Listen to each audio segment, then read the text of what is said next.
Okay, so we are talking about climate and adaptations. Okay, climate जो है इसका जो है काफ़ी ज़्यादा प्रभाव पड़ा है हर एक लिविंग ऑर्गेनिज्म के ऊपर. Now the living organisms have certain favourable characteristics like body shape and structure, colour, size, behaviour और food habits suited to climate of that habitat. जो भी लिविंग ऑर्गेनिज्म होते हैं उनमें जो है जिस माहौल में वो रहते हैं, जिस हैबिटेट में वो रहते हैं, उसके क्लाइमेट के आधार पर जो है उनका body shape, structure, colour, size, behaviour, food habit, ये सब उस आधार से ही इनका जो है कहीं ना कहीं बना होता है. तो यही जो फैक्टर है, the favourable characteristics, features and habits which enable the living organism to survive and breed in their surroundings और हैबिटेट इज कॉल्ड अडेप्टेशन. तो अडेप्टेशन की डेफिनेशन क्या हो गई? If someone asks what is adaptation, तो एक तो ये बेसिक डेफिनेशन हो गया और इसका मतलब ये हो गया कि किसी भी सजीव में अपने हैबिटेट में, अपने सराउंडिंग में सर्वाइव करने के लिए और अपनी संतति पैदा करने के लिए, रिप्रोड्यूस करने के लिए जो फेवरेबल गुण हैं, जो फेवरेबल कैरेक्टरिस्टिक्स मौजूद हैं, वही अडेप्टेशन कहलाता है. एक एग्जांपल देख लो कि प्लांट्स और एनिमल्स जो कि बहुत ही कोल्ड या हॉट क्लाइमेट में रहते हैं, उन सभी में कुछ ना कुछ आपको जो है अडेप्टेशंस के टर्म्स में जो है कुछ डिफरेंस मिलेगा, जिससे कि वो अपने आप को जो है गर्मी से या सर्दी से प्रोटेक्ट कर सकते हैं. फॉर इंस्टेंस पोलर रीजन में अगर कोई एनिमल रहता है, लाइक पोलर बियर का ही एग्जांपल अब देख लो, तो उसका काफ़ी फरी स्किन होगा, राइट. दूसरी बात यह है कि उसके स्किन के नीचे जो है फैट का मोटा सा लेयर मौजूद होता है and they can go into hibernation in winter, right. जबकि ठंडी इतनी भयानक हो जाती है पोलर एरियाज़ में कि जिंदा रहना इम्पॉसिबल हो जाएगा. तो ये क्या हो गया? That is called adaptation. इस तरह से जो है मान लो कि पोलर रीजन में, डेजर्ट में, ट्रॉपिकल रेन फॉरेस्ट, सब जगह के एनिमल्स जो हैं वो इस तरह के अडेप्टेशंस दिखाते हैं. अब पोलर रीजन की हम लोग बात करें तो पोलर रीजन क्या हो गया? तो it's basically like areas situated near the north and south poles of the earth are called polar regions. Area जो कि नॉर्थ और साउथ पोल्स के पास सिचुएटेड हैं वो पोलर रीजन्स कहलाते हैं. Now the polar regions have an extreme cold climate. जो polar regions जो हैं या काफ़ी ज़्यादा ठंडा क्लाइमेट होता है, और कुछ जो काफ़ी वेल नोन कंट्रीज़ हैं वो एक्चुअली पोलर रीजन से जुड़े हुए हैं, जैसे कि Canada, Greenland, Iceland, Norway, Sweden, Finland, Alaska USA का, और फिर साइबेरियन रीजन जो है रशिया का. ये सारे जो है एक्चुअली पोलर रीजन से जुड़े हुए हैं. ना यहाँ पर रहने वाले एनिमल्स में क्या हैं? जैसे polar bear, penguins, musk deer, बैल या oxen, reindeer, foxes, seals, whales etcetera, ये सारे पोलर रीजन में रहते हैं. और इनमें जो है आप देखिएगा कि सब में आपको कुछ ना कुछ अडेप्टेशन मिलेगा. जैसे कि पोलर बियर का अडेप्टेशन अब देख लो. Polar bears are perfectly adapted to live in the ice and cold environment of the Arctic polar region. ठीक है, पोलर बियर जो है बिल्कुल अडेप्टेड है एकदम से बर्फीले और ठंडे इन्वायरमेंट में जो आर्कटिक पोलर रीजन का है उसमें रहने के हिसाब से. और अडेप्टेशन क्या क्या है? पहली बात, they have 2 thick layers of fur on their bodies. इनके बॉडी पर जो है एक नहीं 2 जो है मोटा मोटा लेयर होता है फर का. The outer thick layer of fur is made of hollow hair. Okay, जो आउटर थिक लेयर है फर का वो जो है खोखले बालों से बना हुआ है, और ये जो हॉलो हेयर होता है ये हवा को ट्रैप करता है. ठीक है, और हवा को ट्रैप करने का मतलब क्या हो गया कि ये हीट का जो है बैड कंडक्टर हो गया, और इससे जो है ये बॉडी को वार्म रखता है.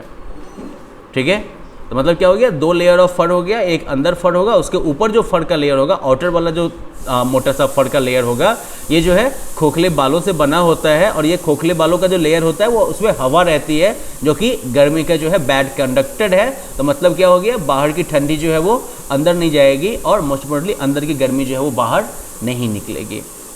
फिर they have a thick layer of fat. ये पोलर बियर के बॉडी के अंदर जो है एक मोटा सा फैट का लेयर होता है विच इज़ कॉल्ड ब्लबर.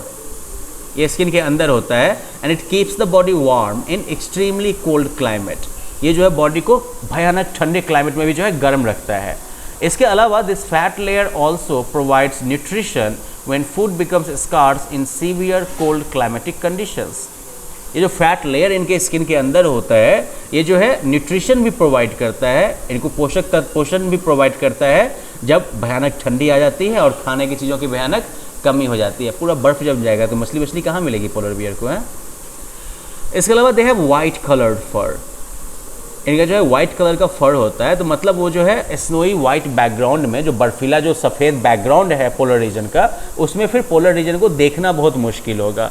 तो इससे क्या होगा, तो प्रेडेटर्स जो होंगे, मतलब ऐसे जानवर जो इनका शिकार कर सकते हैं, तो इससे उनको रक्षा मिल जाएगी, राइट। साथ ही साथ इनको अपना शिकार करने में भी मदद मिल जाती है। वजह यह है कि ये वाइट बैकग्राउंड में वाइट एनिमल आ रहा है, बेचारे किसी जानवर को पता भी नहीं चलेगा कि हमारा पीछे से जो है शिकार करने वाला पहुंच चुका है, राइट। इसके अलावा जो है इनका सेंस ऑफ स्मेल काफ़ी स्ट्रांग होता है, तो वो जो है अपने शिकार को जो है दूर से ही सूंघ के लोकेट कर सकते हैं और पकड़ सकते हैं। इनके छोटे कान और पूंछ होते हैं। तो छोटे कान और पूंछ का फ़ायदा क्या होता है कि इसकी पूंछ या कान वगैरह से जो पॉसिबल वाटर लॉस होता है वो वाटर लॉस काफ़ी कम होता है। इनके जो लंबे कर्व्ड और शार्प क्लॉज होते हैं, इनके जो क्लॉज होते हैं, पंजे जो होते हैं वो लंबे होते हैं, मुड़े हुए होते हैं और बहुत ही तेज़ इसमें जो है पंजे होते हैं। तो इससे इन्हें जो है बर्फ़ पे चलने में मदद मिलती है। ये स्केट नहीं करेंगे, ये फिसलेंगे नहीं। गर्मी के टाइम में जो है जो फिजिकल एक्टिविटी होती है तो उसकी वजह से वो काफ़ी गर्म हो जाते हैं, ऑफ कोर्स, क्योंकि इतना मोटा मोटा कंबल ओढ़ रखा है इन्होंने। तो ऐसे में जो है वो जो बर्फीला समुद्र है उसमें तैर के वो अपने आप को ठंडा करते हैं, ठीक है। और गर्मी के टाइम में they have to move slowly, गर्मी के टाइम में उनको धीरे धीरे मूव करना होता है और अक्सर रेस्ट करना होता है ताकि उनकी बॉडी जो है वो ओवर हीट ना हो जाए। जैसे गाड़ी ओवर हीट होने पर बंद हो जाती है ना, या इंजन में आग लगने का खतरा होता है, तो वैसे भी इंसान, जानवर, किसी भी एनिमल के बॉडी को भी ओवर हीट होने से बचना चाहिए। मतलब कि इतना ज़्यादा फिजिकल एक्टिविटी ना कर ले कि आपकी बॉडी जो है उसका इंटरनल टेम्परेचर आगे बढ़ चला जाए, क्योंकि उसकी वजह से फिर आपके ऑर्गन्स जो हैं वो फेल कर सकते हैं। फिर पोलर बियर के जो पॉज होते हैं, पंजे जो होते हैं, ये काफ़ी चौड़े होते हैं, काफ़ी बड़े होते हैं, ठीक है।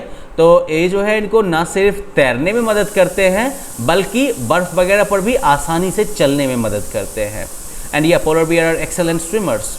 और जब पानी के अंदर जब वो तैरते हैं तो वो जो है अपने नथुने को बंद कर लेते हैं और इस तरह से वो जो है पानी के नीचे लंबे ड्यूरेशंस तक रह सकते हैं वो। Okay, so well that's the kind of adaptations you will find in polar bear. What about penguins? Well let's look at penguins as well, क्योंकि पेंगुइन ये भी पोलर रीजन में पाए जाते हैं। And they are flightless birds, मतलब कि उड़ नहीं सकते वो। फ्लाइटलेस बर्ड्स मतलब ऐसे बर्ड्स जो कि उड़ नहीं सकते। तो penguins are flightless birds that live in the Antarctic region. ये एंटार्क्टिक रीजन में रहते हैं, ओके, जो कि साउथ पोलर रीजन हो गया अर्थ का। नाउ पेंगुइन्स जो हैं they do not have predators in icy remote region where they live. जहाँ पर पेंगुइन्स रहते हैं वहाँ पर कोई शिकारी नहीं रहता है। They eat fish, so they have become very good swimmers.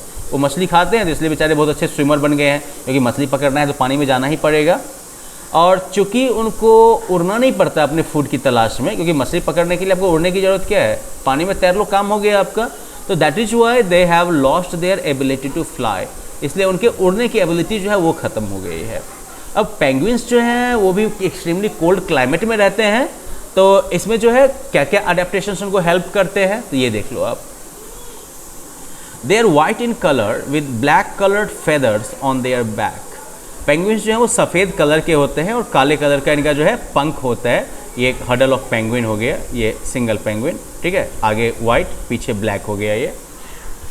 तो वाइट कलर जो है वो वाइट सराउंडिंग जो होता है आइस और स्नो उसके साथ बढ़िया से जो है मिक्स कर जाता है, तो सामने से कोई भी देखेगा तो उसको पता नहीं चलेगा ना कुछ आ रहा है। और दूसरी तरफ जो ब्लैक कलर जो फेदर होता है वो जो है सन के हीट को एब्जॉर्ब करता है और इस तरह से दिन के टाइम में उनको गर्म रहने में मदद करता है। इसके अलावा जो है उनका भी काफ़ी थिक स्किन होता है और फैट ब्लबर का जो है लेयर एक होता है उनके स्किन के नीचे, जो कि उनको एक्सट्रीम कोल्ड क्लाइमेट में जो है न्यूट्रिशन भी प्रोवाइड करता है और उनको जो है गर्म भी रखता है। They huddle together in groups to keep themselves warm. अपने आप को ठंडा रखने के लिए ये लोग जो है झुंड में जो है एक साथ झुंड बना के रहते हैं। तो इससे क्या होता है कि हर एक पेंगुइन का बॉडी हीट जो है वो दूसरे पेंगुइन को जो है दूसरे पेंगुइन को फील होगा, एक्सपीरियंस होगा, और इस तरह से जो है सारे पेंगुइन्स जो है वो गर्म रहते हैं। Next is that they are also excellent swimmers. उनका बिल्कुल स्ट्रीमलाइंड बॉडी होता है। इनके विंग्स जो होते हैं ये वाले विंग्स ये बिल्कुल फ्लिपर की तरह एकदम से होते हैं और इनके पैर जो हैं वो वेब्ड हैं एकदम से, है ना। तो इससे क्या होगा, वेब्ड फीट और फ्लिपर लाइक जो विंग्स होते हैं वो इनको जो है बढ़िया से तैरने में मदद कर लेंगे। तो ये एक्सेलेंट स्विमर्स होते हैं इस वजह से। So well, these are some adaptations, and then you have got like migration. Migration भी एक फेनोमेना है, ये भी एक अडेप्टेशन का एक टाइप है. अब ऐसे बर्ड्स जो होते हैं वो अक्सर जो है वार्मर रीजन की तरफ, थोड़े गर्म रीजन की तरफ वो माइग्रेट करते हैं जब विंटर आती है, और उसके बाद जब विंटर ख़त्म होता है तो वो जो है वापस अपनी नॉर्मल जगह पा जाते हैं. ये जो फेनोमेना होता है, this is called migration of course. अब सबसे ज़्यादा जो कॉमन माइग्रेटरी बर्ड है जो कि इंडिया में हर एक साल आते हैं कुछ महीनों के लिए, तो वो है साइबेरियन क्रेन. ओके, नॉर्मल जो हैबिटेट है साइबेरियन क्रेन का वो ऑफ कोर्स साइबेरिया है, और साइबेरिया बहुत ही कोल्ड प्लेस है, भयानक ठंडी होती है वहाँ पर. अब जब साइबेरिया में जब विंटर शुरू हो जाता है, इट गेट्स एक्सट्रीमली कोल्ड, वहाँ जो है भयानक ठंडी पड़ने लगती है. At that time the Siberian cranes fly thousands of kilometres and come to relatively warmer places in India, जैसे भरतपुर राजस्थान में, सुल्तानपुर हरियाणा में, और दूसरे पार्ट में भी पहुँच जाते हैं. ये साइबेरियन बर्ड्स एक्चुअली हम लोग की तरफ भी आते हैं. ठीक है, तो क्या होता है कि जब साइबेरिया में जब भयानक ठंड, साइबेरिया में जब विंटर का टाइम आता है तो ठंडी भयानक बढ़ जाती है, और ऐसे में ये साइबेरियन क्रेन्स जो है वो हज़ारों किलोमीटर उड़ के जो है, और जो रिलेटिवली वार्मर प्लेस है जैसे भरतपुर हो गया राजस्थान में, सुल्तानपुर हरियाणा में, इन सब जगहों पर चले जाते हैं, और फिर जो है वो इन कुछ महीनों के लिए they stay in the warmer places in India. And the Siberian cranes fly back to Siberia when the winter gets over there and climate becomes favorable. ये साइबेरियन क्रेन्स जो हैं फिर वापस साइबेरिया उड़ के चले जाते हैं जब वहाँ पर विंटर खत्म हो जाती है और क्लाइमेट जो है वो फेवरेबल हो जाता है. Now every winter the Arctic tern flies all the way to Antarctica and returns to the Arctic region when it is summer, covering a distance of about 35,000 kilometers. Now think of it. हर एक winter में जो Arctic tern है ये पूरा उड़ के Antarctica चला जाता है. विंटर में आर्कटिक टर्न उड़ के अंटार्कटिका चला जाता है और वापस ये आर्कटिक रीजन में आता है जब गर्मी का मौसम उधर आता है. तो मतलब ये केवल गर्मी गर्मी ही खोजता रहता है, और इस प्रोसेस में जो है ये मोटा मोटी 35,000 किलोमीटर का डिस्टेंस कवर करता है. सोच लो भाई, इंडिया से यूएसए के फ्लाइट से भी ज़्यादा लंबा डिस्टेंस हो गया ये, तो इतनी दूर उड़ लेता है ये. सो वेल, दैट्स अबाउट अडेप्टेशन जो कि ठंडे रीजन्स में होता है. अब आप इन MCQ जो करिएगा, and that will also allow you to see how you know like familiar you have got with all this content. अगले लेसन में हम लोग जो है डेजर्ट वगैरह में जो है डेजर्ट और ट्रॉपिकल रीजन्स में जो अडेप्टेशंस होते हैं उनके बारे में देखेंगे, और फिर कुछ जो है हम एनिमल स्पेसिफिक अडेप्टेशंस को भी देखेंगे. Well, but we will do that in the next lessons. Bye bye, until then have fun.